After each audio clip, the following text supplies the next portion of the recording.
India news के true shield studio में आपका स्वागत है।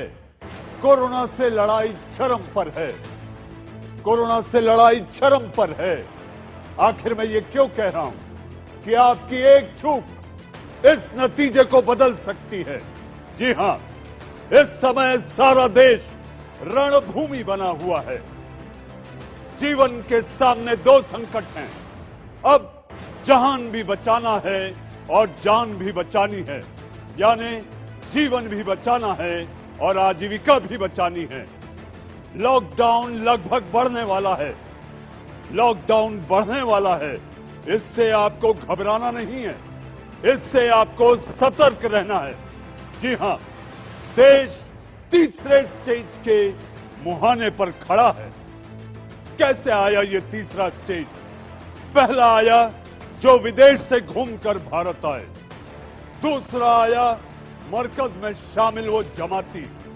और तीसरा स्टेज जिसके मुहाने पर हम खड़े हैं वो है सामुदायिक संक्रमण।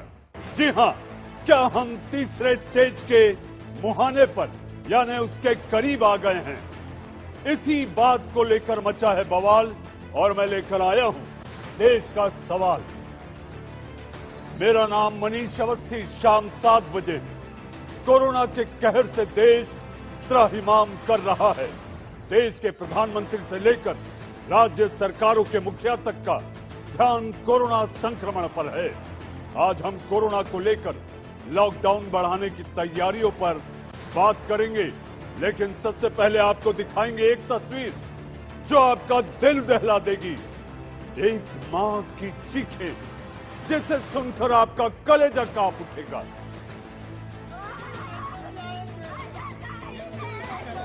हाय बाबू, हाय गे आगे कहीं से हमर बाप, हाय गे मैया, हाय गे मैया, हाय हाय बाबू अरे कहाँ भागलो रे? घरे फोन साहब के कहीं के आऊ आइए।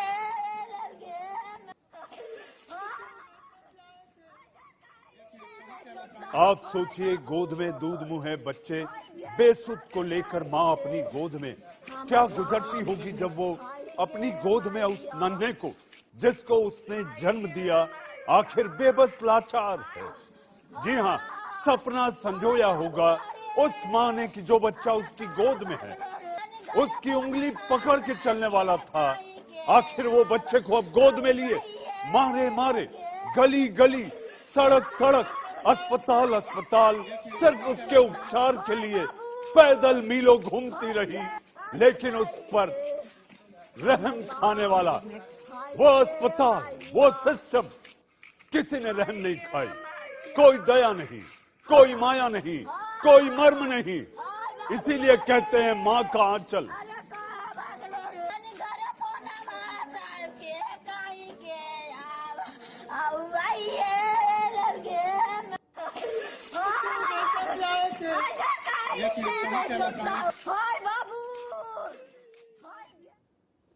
बिहार की इस दर्द और दर्द के साथ साथ मर्म से भरी तस्वीर और चीख सुनकर आप समझ गए होंगे कि हमारे सिस्टम में कितनी खामियां हैं। इस बीच महाराष्ट्र और वो भी खासकर देश की आर्थिक राजधानी मुंबई संकट के दौर में है। संकट का दौर ऐसा कि लगातार कोरोना संक्रमण यहां पर बढ़ता जा रहा है। कहीं ऐसा तो नहीं कि मुंबई के धारावी में एक के बाद एक जो कोरोना पॉजिटिव के केस आ रहे हैं उससे हम कहीं सामुदायिक संक्रमण के मुहाने पर तो नहीं पहुंच गए। इस पर बात करने के लिए मेरे साथ महाराष्ट्र के स्वास्थ्य मंत्री राजेश टोपे साहब मौजूद हैं। नमस्कार टोपे साहब, आपला स्वागत है। आपका स्वागत है इंडिया न्यूज पर। इस समय महाराष्ट्र और खासकर मुंबई, सारी दुनिया की नजरें मुंबई को लेकर टिकी हुई हैं कि आखिर कोरोना को लेकर आपकी क्या तैयारी है?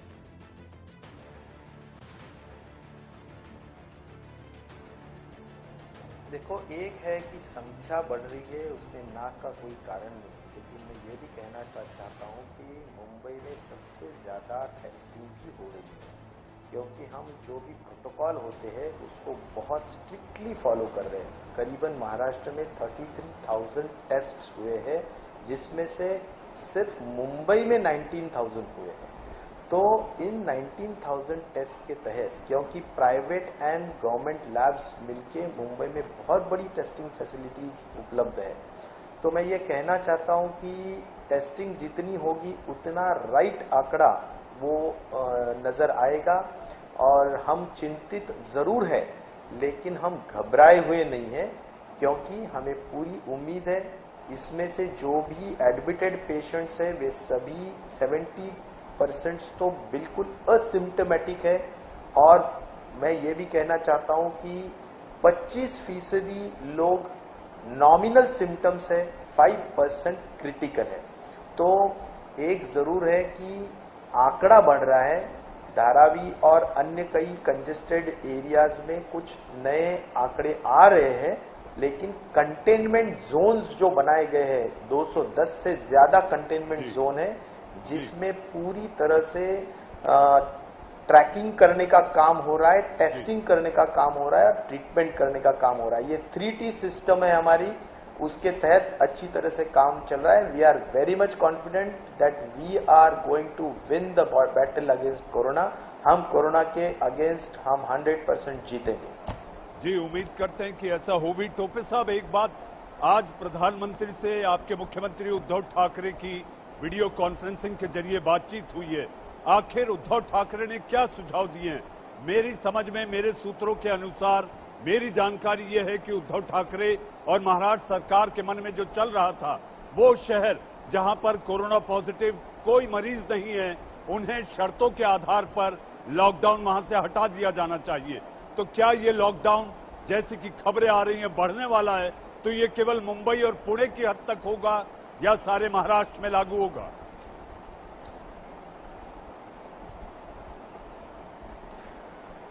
मुझे ऐसा, मैं भी था वो वीडियो कॉन्फ्रेंसिंग में, क्योंकि सभी स्वास्थ्य मंत्री, मुख्यमंत्री और गृह मंत्री, इन सभी राज्यों के तीनों भी मंत्रीगण को बुलाए थे। और उसमें मुख्यमंत्री जी ने भी कहा है कि 3 प्रकार के जोन्स होंगे, ग्रीन, ऑरेंज और रेड। तो उसमें जो गाइडलाइन होगी कि किस तरह से हम लॉकडाउन को ग्रीन जोन में क्या करना चाहिए एक्टिविटीज, ऑरेंज में क्या और रेड में क्या, ये गाइडलाइंस 1-2 दिन में इशू होगी। लेकिन honourable chief minister Uddhav ji Thackeray ji ने अभी ये लॉकडाउन हमारा 15 दिन तक बढ़ाया है। हमारे स्टेट के हद तक तो ज़रूर बढ़ाया है, और जिसमें अभी जो एडवाइजरीज आएगी गवर्नमेंट ऑफ इंडिया से, उसके तहत जो गाइडलाइन आएगी उसके तहत हम ज़रूर हमारा जो भी आगे का गाइडलाइन है वो इशू करेंगे। लेकिन MMR रीजन, मुंबई, पुणे, ठाणे, ये जो एरिया है, इसमें 91% एक कुल मिला के हमारे पेशेंट्स की संख्या है। कुल मिला के हमारे पास आज 1652 1652 इतने पेशेंट्स हैं, जिसमें से 91% ये मुंबई, पुणे और ठाणे रीजन से आते हैं। बाकी के रीजन में 9% है। तो इसीलिए ये रेड जोन में ज़रूर आएगा, और रेड जोन का जो लॉकडाउन है वो 100% बढ़ेगा भी। वहाँ पर स्ट्रिक्ट लॉकडाउन के मेजर्स हम ऑब्जर्व करेंगे। और हम विनती करते हैं आपके माध्यम से भी, इंडिया न्यूज़ के माध्यम से भी, कि लोगों ने घर में रहे, लोगों ने होम क्वारंटाइन रहे, लोगों ने जो भी सेल्फ डिसिप्लिन है वो एक अच्छे से दिखाए। जी, टोपे साहब, आपने एक बड़ी महत्वपूर्ण बात कही। दिल्ली के मुख्यमंत्री अरविंद केजरीवाल ने 5T की बात की थी, आपने 3T की बात की है। मुझे याद आता है गृह मंत्री अनिल देशमुख जी ने कहा था कि लगभग 50 से 60 जमाती गायब हैं। क्या आपको ट्रैकिंग करने में कोई सफलता मिली है?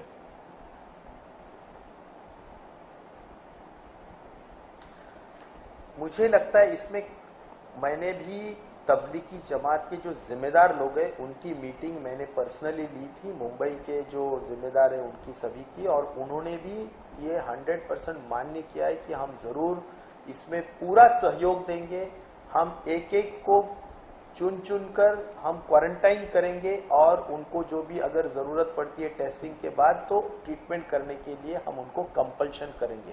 तो मुझे लगता है कि इसमें बहुत यानी कोई घबराने वाली बात नहीं है, 100% सहयोग मिल रहा है और मुझे पूरी उम्मीद है कि जो भी लोग आज हम ट्रेस कर रहे हैं वो 100% हमारे ट्रेस भी होंगे और आगे उनकी टेस्टिंग और ट्रीटमेंट भी होगी। टोपे साहब, चिंता तो होना लाजमी है। उसकी वजह यह है कि अगर दिल्ली देश की राजधानी है तो मुंबई जो कि हॉटस्पॉट बने हुए, चाहे दिल्ली हो चाहे मुंबई हो, अगर आर्थिक राजधानी पर संकट है तो वो सारे देश पर संकट है। अगर आपने मेरी शुरुआती लाइनें सुनी होंगी तो संकट न केवल जीवन का बल्कि आजीविका का भी संकट है। अगर मुंबई संकट में रहेगी तो देश संकट में रहेगा। हमारे साथ दिल्ली से आप सरकार के विधायक सोमनाथ भारती जी भी जुड़े हुए हैं। सोमनाथ जी, आखिर दिल्ली में भी जो आंकड़ा लगातार बढ़ता जा रहा है, ये आंकड़ा चिंता पैदा कर रहा है। एक तरफ हमारे साथ महाराष्ट्र सरकार के मंत्री, स्वास्थ्य मंत्री राजेश टोपे साहब मुंबई से हैं, जो कि अपने आप में एक एपी सेंटर बना हुआ है कोरोना का, मुंबई, और दूसरा दिल्ली। क्या तैयारियां हैं सोमनाथ जी? देखिए, आपको जैसा मालूम होगा, करीब करीब रोजाना माननीय मुख्यमंत्री प्रेस कॉन्फ्रेंस कर रहे हैं, लोगों को बता रहे हैं, और हमारे यहाँ एनएफ बेड्स हैं, हमारे यहाँ पूरी तैयारी है। और जो 5T का फॉर्मूला केजरीवाल साहब ने बताया, जिसके जरिए हम पूरे प्रोसेस को मॉनिटर कर पा रहे हैं और एक एक व्यक्ति के ऊपर पूरी नजर रखी जा रही है। और बड़ा खुशी की बात है कि अभी तक ये उस स्टेज पे नहीं पहुंचा जिसपे कह सकते हैं कि समाज में संक्रमित होने की संभावना बढ़ गई है। अभी तक ये सेकंड स्टेज पर ही है और चीजें कंट्रोल में है। और मुझे लगता है कि जिस तरह से हमारे यहाँ लॉकडाउन की ऑब्जर्वेशन हो रही है और पूरी व्यवस्था लगी हुई है, पुलिस लगी हुई है, मुझे लगता है कि हम उस स्टेज में इंटर नहीं करेंगे और ये कंटेन्ड रहेगा। और हमारे यहाँ जो मेडिकल ट्रीटमेंट की जरूरत थी वो पूरी हो चुकी है। जी सोमनाथ जी, मैं आपके पास आऊंगा। टोपे साहब, आपसे आखिरी सवाल ये, सबसे ज्यादा चिंता जो हो रही है वो सामुदायिक संक्रमण को लेकर हो रही है और सबसे ज्यादा अगर कोई केंद्र है तो वो है धारावी, जहां लगभग 7 लाख से लेकर 12 लाख लोगों की झुग्गी बस्ती है। वहां पर आज आप लोगों ने एक प्रयास के तहत घर घर जाकर जांच शुरू की है। आपका आकलन, आपकी रिपोर्ट्स क्या कहती हैं कि धारावी में ये किस हद तक पहुंच चुका है?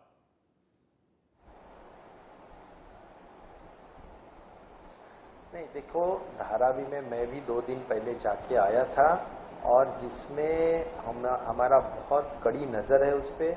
हमने बिल्कुल ऐसा भी कहा है, वहाँ के जो सीपी है उनको भी कहा है कि अगर ज़रूरत पड़ती है तो SRPF भी लागू करे, लेकिन बहुत स्ट्रिक्टली वहाँ जो लॉकडाउन है वो ऑब्जर्व करना चाहिए।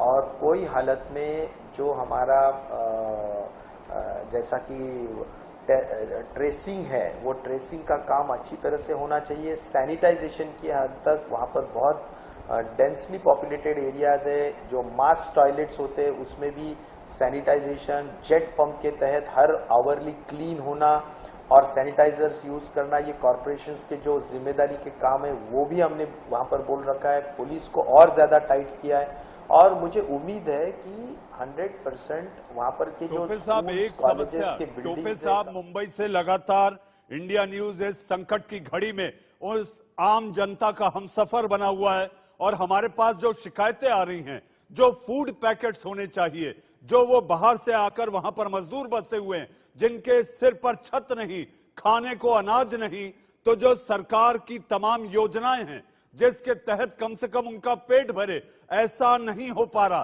तो ये डिलीवरी सिस्टम कैसे सुधरेगा?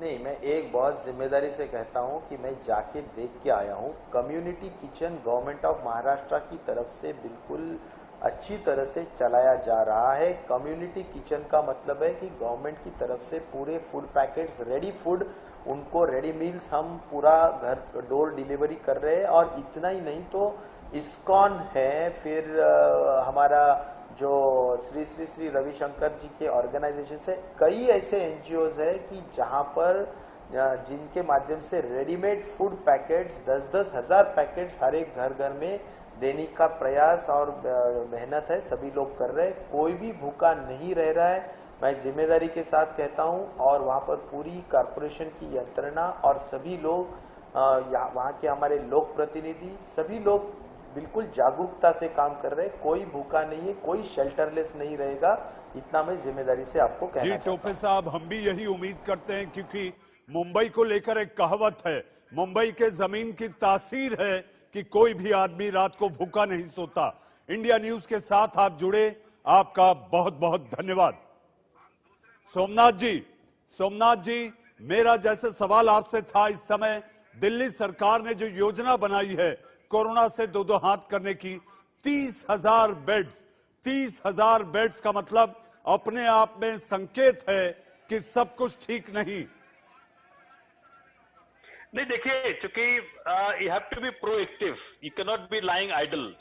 क्योंकि जब ये, अगर खुदा न खास्ते, अभी तो हमें बहुत भरोसा है कि ये समाज के स्तर तक नहीं फैला है और ना फैलेगा, लेकिन खुदा न खास्ते अगर फैल गया तो आपकी पूरी तैयारी होनी चाहिए। उस वक्त जो बाकी देशों से पिक्चर आ रही है, जो देखने को मिल रहा है, जो भयावह वहां पे सिनेरियो दिख रहा है, उसको देख करके हमने ये सीख ली है कि तैयारी तो पूरी कर लो। तो जो माननीय केजरीवाल साहब का 5 पॉइंट का है, testing, tracing, treatment, team work and tracking and monitoring, आप सोच सकते हैं कि हर स्टेज का बहुत डिटेल में प्लानिंग है हमारे यहाँ। और अभी हमने आज ही, सोमनाथ जी, आपकी प्लानिंग, आपकी ट्रैकिंग, T5 फॉर्मूला वाकई कारगर साबित हो, ऐसा हम भी चाहते हैं, क्योंकि देश को इस संकट से बचाना है। ये लड़ाई है, ये संग्राम है, ये युद्ध है। लेकिन अलग अलग मस्जिदों में जो जमाती छिपे हुए मिल रहे हैं, चाहे चांदनी महल हो, अलग अलग दूसरे इलाकों की मस्जिदों में जो जमाती अब भी छुपे हुए हैं, मुझे ऐसा लगता है कि अपने आप में संकट का सबसे बड़ा कारण है। और इसके अलावा आपने 1950 लोगों की एक सूची दिल्ली पुलिस को दी थी, क्या उसके बारे में कोई ट्रैकिंग हो पाई? आप समझ सकते हैं कि जो बड़ा टास्क हमने लिया, कोई भूखा ना रह जाए। मेरे अपने क्षेत्र में 13,000 लोगों को मैं खाना खिला रहा हूं दो वक्त, और स्वादिष्ट खाना खिला रहा हूं, जो कि घर का खाना लगता है, दोपहर में भी और रात में भी। और आज मैंने खुद अपने क्षेत्र के अंदर एक नई मुहिम छेड़ी है कि जी, जो व्यक्ति आपका बेघर है, जो बेसहारा है, जिसके ऊपर छत नहीं है, तो उसको तो पका हुआ खाना देना ही पड़ेगा। जो मजदूर वर्ग है, जो कमरे में रहता है, एक कमरे में 7-7 लोग रहते हैं, 8-8 लोग रहते हैं, जिनके पास स्टोव नहीं है, खाना पकाने का साधन नहीं है, उनको भी पका हुआ खाना देना पड़ेगा। लेकिन वो सारे परिवार जिनके पास स्टोव है, खाना बनाने का साधन है, लेकिन ये आपका लॉकडाउन के कारण उनका नौकरी छूट गया, उनका दिहाड़ी छूट गया घर में, लेकिन पकाने का साधन है, तो उनको मैं पका हुआ खाने से ये कच्चा राशन पे लेके आ रहा हूं। आज मैंने खुद 300 परिवारों को अपने हाथों से बांट के आया हूं कच्चा राशन, और इसीलिए बांट के आया हूं कि वो परिवार अपने घर में रहे, खाना बनाए, सोमनाथ जी, आपकी इस धार्मिक सेवा के लिए हम आपको बधाई देते हैं। लेकिन एक सवाल और उठता है, आज दिल्ली के मुख्यमंत्री अरविंद केजरीवाल ने, इससे पहले कि देश में ऐलान हो कि लॉकडाउन बढ़ने वाला है, उन्होंने ये कह दिया कि लॉकडाउन बढ़ना निश्चित है। इसको लेकर आपको लगता है कि ये लॉकडाउन सख्ती वाला होगा या शर्तों के साथ वाला होगा? क्योंकि घरों में बैठे लोग इस समय उम्मीद कर रहे हैं कि सरकार इस लॉकडाउन में भी कोई रियायत दे।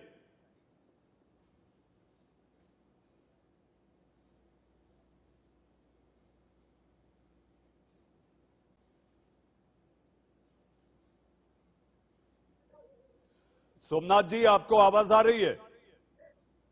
मैं सुन पा रहा हूं जी। सोमनाथ जी, मेरा सवाल आपसे था कि आखिर अरविंद केजरीवाल ने आज ये संकेत दे दिया कि लॉकडाउन बढ़ना तय है, हालांकि अभी इसकी आधिकारिक घोषणा नहीं हुई है, तो आपको लगता है कि दिल्ली में जो लॉकडाउन बढ़ेगा वो लॉकडाउन सख्ती वाला होगा या शर्तों के साथ उसमें कुछ छूट होगी? क्योंकि लोग घर में बैठकर 21 दिन से ऊब गए हैं, उनको लगता है कि सरकार लॉकडाउन में भी कोई रियायत दे। देखिए, चूंकि बात रियायत की नहीं है, यहाँ पे जो व्यक्ति विशेष है, हर व्यक्ति समस्या भी है और समाधान भी है। कोरोना ने एक बड़ा इंटरेस्टिंग एक्सपेरिमेंट करा दिया सबके साथ कि भाई एक व्यक्ति जो है वो समाधान भी वही है और समस्या भी वही है। अगर वो घर में रह जाता है समाधान है, घर से बाहर निकल जाता है तो समस्या है।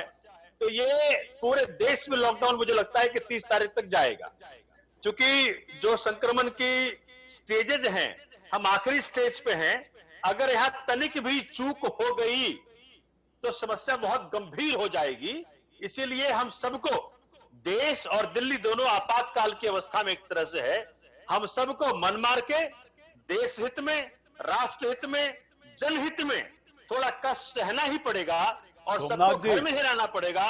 और जो हमारे मजदूर वर्ग हैं, जो हमारा दिहाड़ी पे काम करने वाला वर्ग है, उन सब साथियों के लिए हम सबको जितना हो सके अपने घर से खाना दें, अपने घर से सहानुभूति दें। और वो सारा सोमनाथ जी, मेरा आखिरी सवाल आपसे, आखिरी सवाल, और मैं चाहूंगा कि आप इसका संक्षिप्त जवाब दें। सोमनाथ जी, मेरा आखिरी सवाल आपसे, मेरा सवाल यह है कि जमातियों की शरारत अब भी बंद नहीं हो रही, उनके छिपने छिपाने का दौर अब भी बदस्तूर जारी है, तो सरकार आखिर इनसे सख्ती से क्यों नहीं निपट रही? देखिए, मुझे लगता है कि इस तरह की उत्तेजित होकर के भाषा को यूज करने से चीजें खराब ही होंगी, अच्छी नहीं होंगी। मुझे लगता है कि इस वक्त जो रिलीजियस फंडामेंटलिज्म है, मुश्किल ये हो रहा है कि रिलीजन के अंदर जो बहुत रिलीजियस लोग हैं, जो फंडामेंटलिस्ट हैं, उनके और साइंस में फाइट रहता ही है। लेकिन देश हित में, राष्ट्र हित में, जनहित में सबको फैसला लेना पड़ेगा और उन्होंने ले भी लिया है कि भाई कुछ भी हो जाए, सबके फायदे के लिए, राष्ट्र के फायदे के लिए हमें सरकार की बात माननी ही पड़ेगी। और सरकार होती है, उनके पास पूरा तंत्र है। और अगर वो जिस तरह से राजी हो रहे हैं, राजी हो ही जाएंगे, राजी हो ही गए एक तरह से। मुझे लगता है सबको समझ में आ ही गया है देश के अंदर। लेकिन उनकी जो धार्मिक कट्टरवादिता है वो उनके अपनी जगह है, उसका हम कोई इलाज नहीं कर सकते।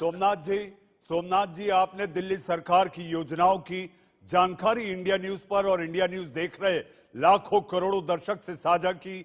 आपका हमारे साथ जुड़ने के लिए बहुत बहुत धन्यवाद। जी हां, वक्त है एक ब्रेक का, लेकिन ब्रेक के बाद देश के बड़े डॉक्टरों का पैनल वो बताएगा कि आखिर इस संकट के घड़ी में आपको कैसे सतर्क रहना है, कैसे बचना है। आप कहीं मत जाइएगा, आपकी सेहत यानी देश की सेहत है। वक्त है एक छोटे से ब्रेक का। जाने के पहले मैंने आपसे वादा किया था कि देश के नामचीन डॉक्टरों से आखिर कोरोना के इस कहर से कैसे निपटा जाए, क्या बचाव होना चाहिए, और आज जो देश में तैयारियां हैं इस पर चर्चा करने के लिए वो मेरे साथ जुड़ चुके हैं। और उनके साथ साथ मध्य प्रदेश के जनसंपर्क सचिव पी नरहरि भी हमारे साथ होंगे, क्योंकि मैं चर्चा कर रहा था देश की आर्थिक राजधानी मुंबई की, और मिनी मुंबई जिसे कहा जाता है, मिनी मुंबई यानी इंदौर, मध्य प्रदेश के इंदौर के जो हालात हैं इस पर उनसे भी चर्चा होगी। तो आइए मैं तारुफ कराऊं आपका, मेरे साथ जुड़े हैं डॉक्टर युगल मिश्रा, आप chief of cardiac services Manipal अस्पताल हमारे साथ जुड़ चुके हैं। मेरे साथ डॉक्टर रवि मलिक आप जानते हैं, जाना पहचाना चेहरा है। मेरे साथ डॉक्टर स्वाति माहेश्वरी, जी हां, आप इंटरनल मेडिसिन एक्सपर्ट हैं। और मेरे साथ पी नरहरि साहब, आप खास तौर पर इंडिया न्यूज से जुड़े, आपका भी धन्यवाद। नरहरि साहब, इंदौर की स्थिति के क्या हालात हैं? लगातार रोज एक के बाद एक जो खबरें आती हैं उससे डर लगने लगता है कि आखिर मध्य प्रदेश में कोरोना कैसे घुसा। मेरे हिसाब से हम सबको किसी को भी डरने की जरूरत बिल्कुल नहीं है। मध्य प्रदेश शासन ने पूरी तरह से हर तरह के इंतजाम किए हैं। अगर हम 15-20 दिन पहले की स्थिति के हिसाब से देखें तो आज के तारीख में हम लोग हमारी पूरी तैयारियों में और जिस तरह से जिस तरह से बढ़ चढ़कर टेस्टिंग फैसिलिटीज बढ़ाए गए हैं, उस चीज को ज्यादा हमें जोर देने की आवश्यकता है। इसमें मुख्य रूप से ये देखना जरूरी है कि इंदौर में, खासतौर पर मध्य प्रदेश में हम देखें तो इंदौर में जो महामारी फैली थी और ये जो डेथ्स की जो बात कह रहे हैं, ये केवल और केवल उसी वजह से हुए हैं जो लोगों ने अपने जितने भी सिम्टम्स थे, सिम्टम्स होने के बाद भी अपने आप को छिपाया, डॉक्टर के पास नहीं गए और अपना इलाज करने की चिंता बिल्कुल नहीं की, केवल उसी की वजह से। लेकिन अब वो स्थितियां चेंज हो गए हैं। आज की तारीख में मध्य प्रदेश में 1050 टेस्ट पर डे की स्थिति में हम लोग पहुंच गए हैं और हमारा उद्देश्य यही है कि अगर एक भी व्यक्ति कोरोना से प्रभावित है, उसको बाहर निकालें और उसका समुचित इलाज करें, जिससे कि वो दूसरों को किसी भी स्वरूप में ना फैलाएं। नरहरि जी, ये माना जा सकता है, जैसा कि आपने कहा, एक भी संक्रमित अगर छुपा है तो उसे निकाले। राज्य में आपके कई जमातियों ने भी कहर बरपाया है। जो आंकड़ा और प्रतिशत बढ़ा है उसमें ये साफ तौर पर बातें सामने आई हैं। मुख्यमंत्री जी ने भी इसको बार बार कहा है कि जमातियों के कारण स्थिति मध्य प्रदेश में खराब हुई है। बात करें मालवा की, उज्जैन, खरगोन, इंदौर, आखिर जमातियों ने जो कहर बरपाया है, मुझे ऐसा लगता है उससे भी हालात ज्यादा खराब हुए। देखिए, अब वो बात जिसका मैं कह रहा हूं कि अब हमारे पास केंद्र सरकार ने जो भी जानकारी साझा किया था कि कितने जमातियों ने मध्य प्रदेश से हैं, उन सबको आइडेंटिफाई कर लिया है, उनको आइसोलेट कर लिया गया और जो भी प्रभावित हैं उनको समुचित रूप से इलाज कराया जा रहा है और ये सुनिश्चित किया जा रहा है कि किसी भी स्वरूप में उनसे आगे महामारी ना फैले। तो आज का तारीख में हम ये कह सकते हैं कि मध्य प्रदेश सरकार ने पूरा किसी भी स्वरूप में अब कोई ऐसा कसर नहीं छोड़ा है जिससे कि इनके द्वारा आगे फैलाया जा सके। जी नरहरि जी, आप बने रहे। हमारे साथ डॉक्टरों का एक पैनल है। जी हाँ, मेरे साथ डॉक्टर रवि मलिक, डॉक्टर स्वाति माहेश्वरी और डॉक्टर युगल मिश्रा भी जुड़ेंगे। जी हाँ, डॉक्टर रवि मलिक, इस समय हालात ग्रेव हैं। ग्रेव मैं इसलिए कह रहा हूं कि आंकड़े लगातार बढ़ते जा रहे हैं। आप अगर हालात देखें दुनिया भर के, सारे विश्व के, America, Germany, France, Spain, Italy, यहां पर कब्रिस्तान नहीं बचे। लोगों की हालत ऐसी है कि मॉर्चुरी में पहचान करना मुश्किल हो रहा है। स्थिति ग्रेव है। अगर हम में से एक भी भारतीय चूक कर बैठा तो स्थिति और हालात नाजुक यहां भी हो सकते हैं।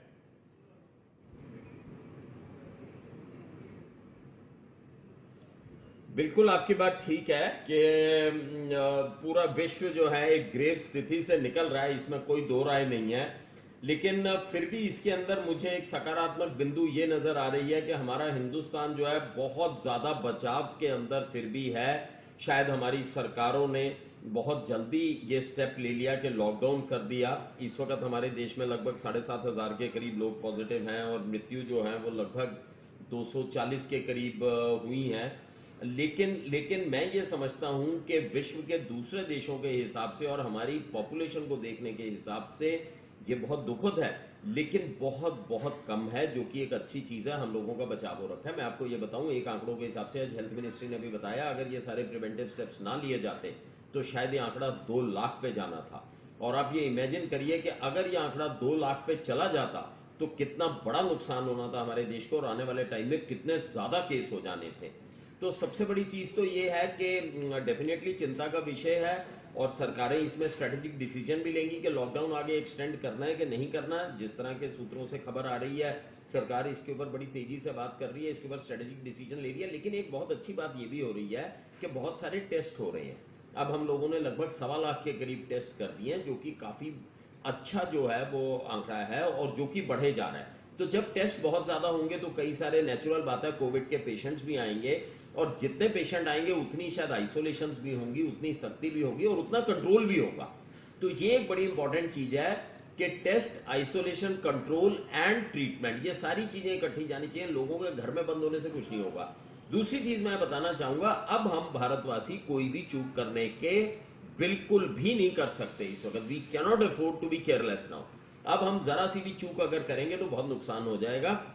सारे भारतवासियों को एकजुट होकर आइसोलेशन का पालन करना है, लॉकडाउन का पालन करना, और सबसे बड़ी चीज है जो सरकार ने इस वक्त हॉटस्पॉट्स को सील कर दिया है, ये भी एक अच्छी पहल है, क्योंकि सील करने के बाद वो वहां पे भी टेस्ट करेंगे, वहां पे भी केसेस को पकड़ेंगे, उनको भी आइसोलेट करेंगे। इसी तरह से धीरे धीरे करके पेंडेमिक खत्म होगा। जहां तक विश्व का तल्लक है, मैं एक चीज और बता दूं, विश्व में भी ये केसेस अब कम होने बड़े जरूरी हैं, क्योंकि जब होंगे तो सारे देश इकट्ठे ही एक तरह से ठीक होंगे, तो विश्व को भी ठीक होना बड़ा जरूरी है, क्योंकि ग्लोबलाइजेशन है, कभी ना कभी तो फ्लाइट्स वगैरह भी शुरू होंगी। तो ये समस्या केवल हमारी नहीं है, सभी की है। तो विश्व में सारी चीजें कम होनी चाहिए, और अगर हम इसको सकारात्मक वे से देखें तो हम बड़ी सही डायरेक्शन में जा रहे हैं। और अगर आने वाले टाइम में आंकड़ा बढ़ता ज्यादा नहीं है और लॉकडाउन बढ़ता है तो ये एक अच्छा स्टेप रहेगा। जी डॉक्टर मलिक, मैं आपके पास आऊंगा, क्योंकि हमारे साथ पी नरहरी साहब भी जुड़े हुए हैं कि अगर लॉकडाउन नहीं लगा होता तो क्या स्थिति होती। मेरे साथ डॉक्टर स्वाति माहेश्वरी, जी हाँ, स्वाति माहेश्वरी जी जुड़ी हुई है। स्वाति जी, आप इंटरनल मेडिसिन एक्सपर्ट हैं, यू आर अ स्पेशलिस्ट। ये जानना चाहेंगे कि बार बार आपको सैनिटाइजर से हाथ तो धोते रहना चाहिए, इससे बचाव के लिए ये सबसे जरूरी है। सामाजिक दूरी, सोशल डिस्टेंसिंग के अलावा अगर जरूरी है तो आपको हाथ अपने साफ करते रहना चाहिए। लेकिन एक गलतफहमी बड़ी जबरदस्त चल रही है। मैं चाहूंगा कि आप इस समय परिवार के लोग आपको देखेंगे, सुनेंगे, लाखों करोड़ों लोग इंडिया न्यूज देख रहे हैं, कि अगर आप जब सब्जी और फ्रूट्स यानी कि फल खरीदते हैं तो आमतौर पर यह धारणा बन गई है कि उन्हें साबुन से धो लेना चाहिए। क्या इस तरह की जो गलतफहमी लोगों में है ये सही है, गलत है, क्या किया जाना चाहिए? देखिए मनीष जी, बिल्कुल भी ऐसा करने की जरूरत नहीं है, लोगों को परेशान होने की जरूरत नहीं है। आप जिस भी थैले में सब्जी और फल वगैरह लाते हैं, पहले तो उस थैले को दरवाजे के बाहर या किसी कोने पर रख लीजिए, और जो सामान आप लाए हैं उसको किसी और बैग में कन्वर्ट कर लीजिए। अगर आप एक दिन के लिए उस बैग को ऐसा ही छोड़ सकते हैं, अगर आप उनको एक दिन के लिए ना यूज करें तो बहुत अच्छा है, अगले दिन उन्हें यूज कर लीजिए, और उसके बाद उनको चलते हुए पानी में अच्छे से धो लीजिए, बहते हुए पानी में। और अगर आपके पास वो सुविधा भी नहीं है तो किसी बर्तन में आप जो है पानी भर लीजिए, उसमें अपने फ्रूट्स और वेजिटेबल्स डाल दीजिए, कुछ समय के लिए छोड़ दीजिए, और उसके बाद रगड़ रगड़ के धो लीजिए। तो आप इन फ्रूट्स और वेजिटेबल्स को कंज्यूम कर सकते हैं आसानी से। और अपने हाथों को भी साबुन और पानी से उसके बाद धोएं, और जब भी खाएं तो साफ हाथों से ही खाएं। बस इतनी सी बात का ध्यान रखना है। जी डॉक्टर माहेश्वरी, आप बने रहें। आप इस वक्त टेलीविजन स्क्रीन जो आप देख रहे हैं, देश के 3 नामचीन डॉक्टर, जी हाँ, मेरे साथ मशहूर कार्डियक सर्जन डॉक्टर युगल मिश्रा भी जुड़े हुए हैं। डॉक्टर मिश्रा, इस समय जो देश में हालात हैं, ऐसा दिख रहा है कि हम कहीं तीसरी स्टेज की ओर पहुंच रहे हैं, उसके मुहाने पर खड़े हैं। लेकिन चूंकि आप कार्डियक सर्जन हैं, मैं आपसे जानना चाहूंगा, बीच में एक स्टडी आई थी कि कोरोना वायरस दिल पर भी चोट पहुंचा सकता है, तो आखिर इससे बचने के क्या उपाय हैं, कैसे बचा जाए? धन्यवाद मनीष जी। ऐसा ये जो आप कह रहे हैं कि ऐसा हो सकता नहीं है, ऐसा होता है। जो दुनिया भर से तमाम कोरोना के पेशेंट्स जो आईसीयू में एडमिट हो रहे हैं, जो इटली का एक्सपीरियंस है, जो चाइना का एक्सपीरियंस है, उन सबसे ये देखा गया है कि 30% सीरियस मरीज जो आईसीयू में हैं, उनमें दिल से संबंधित बीमारियां देखी गई हैं। और वो सबसे बड़ी जो चीज देखी गई है उसको हम कहते हैं मायोकार्डाइटिस। ऐसे पेशेंट्स ईसीजी में चेंजेस के साथ एडमिट होते हैं, और उन कुछ पेशेंट का जो एंजियोग्राफी की गई है उसमें ये पाया गया कि उनकी दिल की जो नसी है वो नॉर्मल है, उनमें कोई चेंजेस नहीं है, पर उनमें मायोकार्डियम जो है उनकी, उसमें चेंजेस आ रहे हैं। एक तरह से इन्फ्लेमेशन आ रहा है, जिसकी वजह से जो हार्ट है वो काम करना धीरे धीरे बंद कर दिया जा रहा है, और उससे लोगों की मृत्यु हो रही है। मुख्यतः जो मृत्यु हो रही है वो फेफड़ों में प्रॉब्लम की वजह से हो रही है, जिसमें कि फेफड़े की जो नलियां हैं उनमें थ्रोम्बोसिस हो जाती है, और जो निमोनिक पैचेज आते हैं। लेकिन अब यह भी माना जाने लगा है कि 30% ऐसे व्यक्तियों की मृत्यु हृदय में प्रॉब्लम होने की वजह से होती है। डॉक्टर युगल मिश्रा, हम चाहेंगे कि आप ये बताएं, मामला दिल का है, आप ये बताएं और समझाएं कि आखिर इससे बचा कैसे जाए। होती है जो कि एक्सैगरेट हो जाती है हार्ट में।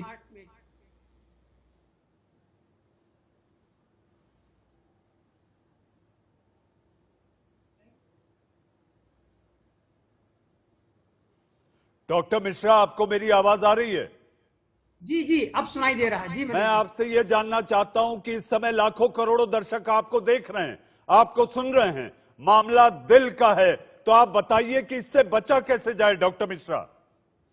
सबसे जरूरी यह है कि जो दिल के मरीज हैं, जिनको ब्लड प्रेशर है या डायबिटीज है या जिनकी उम्र 60 से ऊपर है, उनको बहुत ज्यादा सावधानी बरतने की जरूरत है।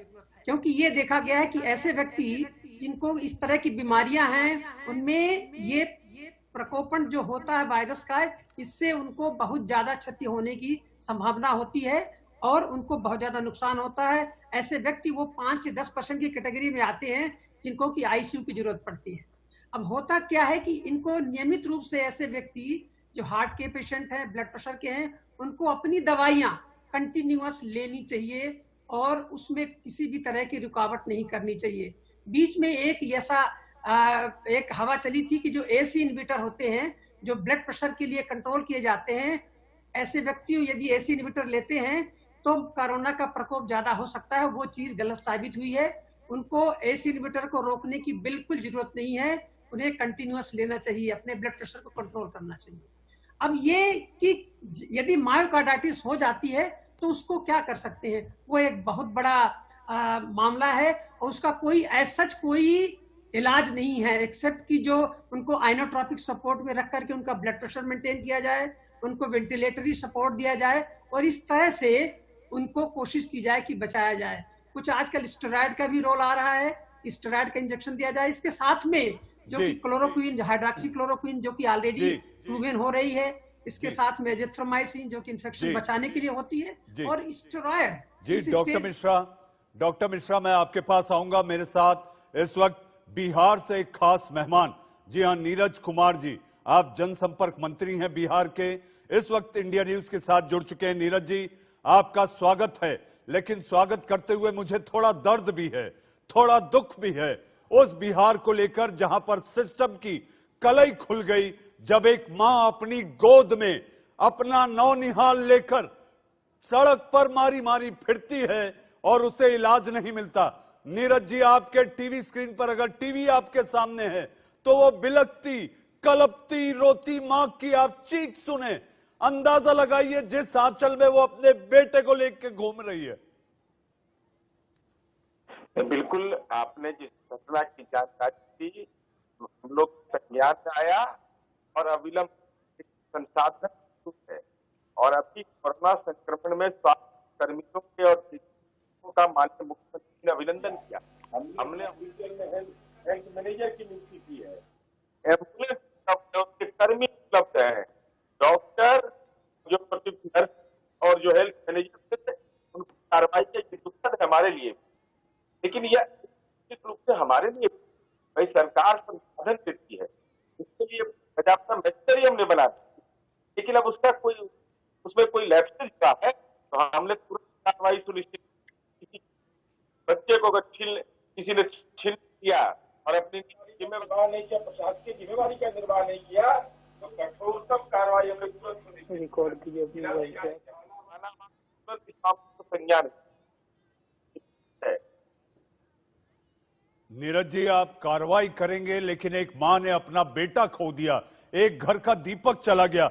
मेरा आपसे सवाल है, मेरे सहयोगी शिवपूजन झा 2 दिन पहले आपसे बात कर रहे थे। बात करते हुए उन्होंने बताया कि आप 24 घंटे इस समय जिस तरीके से आप एक एक फोन कॉल आप रिसीव करते हैं और अगर मिस कॉल होता है तो मिस कॉल को आप वापस कॉल करते हैं। ऐसी स्थिति में कल जानकारी आई कि बेतिया के पास से लगभग पड़ोसी देश नेपाल से 50 से 60 संक्रमित जमाती भारत में घुसपैठ कर चुके हैं। इसको लेकर आपके पास क्या अपडेट है? हमारे पुलिस महानिदेशक ने तमाम लोगों को बुला करके ताकती बातों पर किया है। हमने बॉर्डर के इलाके को सील किया है, इसलिए पूरे इस मामले में सजग है और हम आपको ये भरोसा देते हैं कि जो हमारे प्रशासनिक व्यवस्था बेहतर समन्वय है पुलिस शासन में प्रशासन, निश्चित ऐसे लोग जो इरादे से जाएंगे वो इरादे सब पाएंगे, क्योंकि आम लोग सजग है। मैं बता रहा हूँ आपको, बिहार में घटना गांव के अंदर कोई पैनिक की स्थिति हो आम लोग इतने सजग है कि जिनके बच्चे अगर बाहर से भी आए हैं वो अपने बच्चे को क्वारंटाइन के लिए आइसोलेशन सेंटर में पहुंचा रहे हैं। तो बिहार का आम जनमानस इस मामले में सजग और सचेत।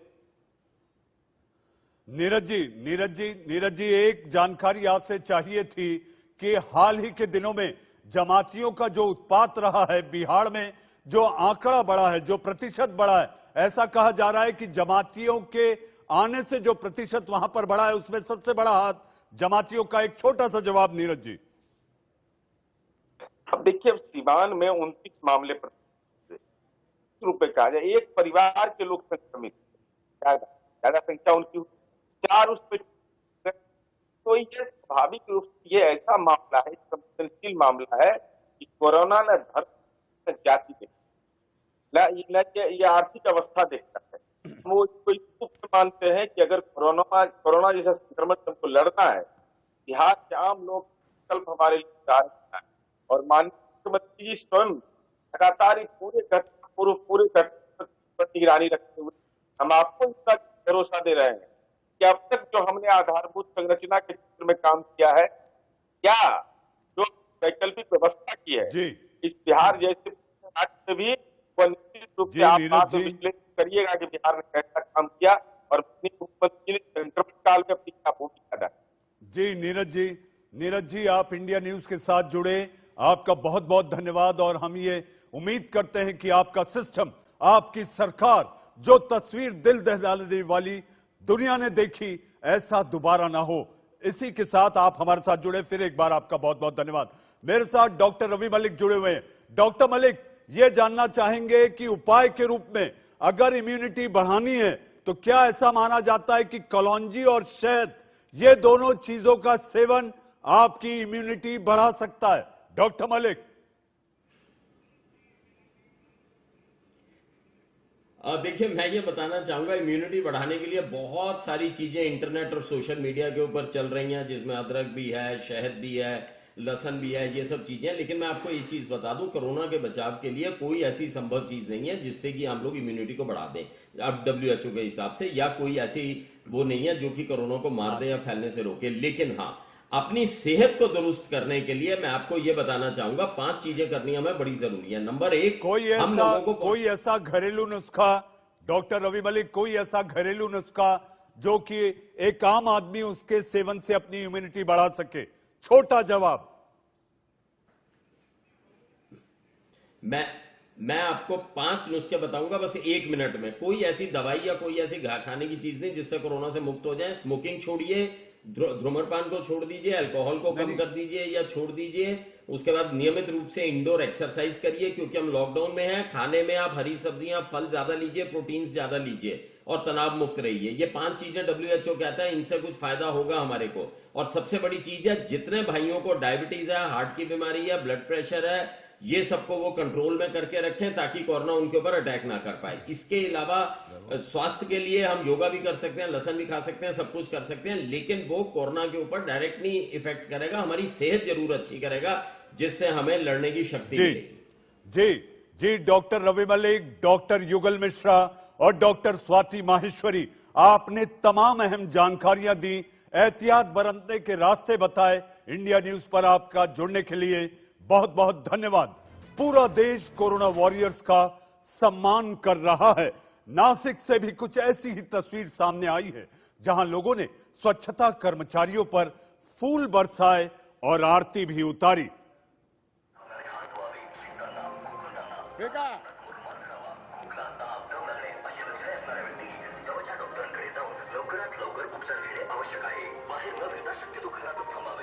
आपके टीवी स्क्रीन पर ये नासिक की तस्वीरें, जहां पर स्वच्छता वॉरियर्स, कोरोना वॉरियर्स, जी हां, इनका सम्मान करते हुए, आप इनकी आरती उतारते हुए, लेकिन सोशल डिस्टेंसिंग का नियम पालन करते हुए आप देख रहे हैं, रोचना लगाकर, तिलक कर इनका स्वागत हो रहा है। तो ये है हमारे कोरोना वॉरियर्स। जी हां, देश का सवाल में आपने आज बड़े पैनलिस्ट को देखा और सुना।